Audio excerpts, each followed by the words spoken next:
We'll guide you through how to download and install Google Chrome on a laptop or PC. If you find this useful, then please consider subscribing and liking the video.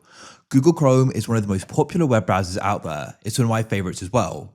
I really like it because you can go and sync it with your Google account. So if you've got multiple different computers, you can go and use the same Google account and go and sync your search, your bookmarks across the accounts and devices. So we're going to guide you through how you can get it step by step. First of all, you do need to go and have another browser on your computer. So by default, you're going to go and have Edge. So you can press search at the bottom of your computer, go and type in Edge like so. Here it is, Microsoft Edge. Wait for it to open up.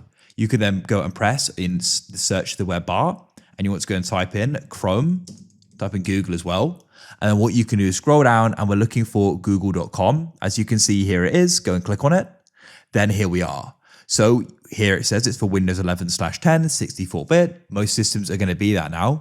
So then what you need to do is go and press on download Chrome. I'm going to untick that here first and then press download Chrome.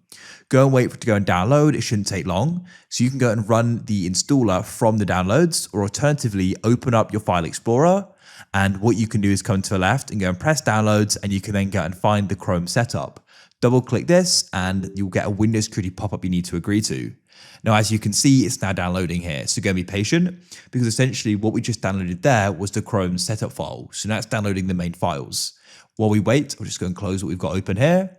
When it goes and downloads, it will then go and say waiting to install. The installation process doesn't take too long at all. So go and wait. As you can see, it's now installing. And when it finishes, it should automatically go and open up as well.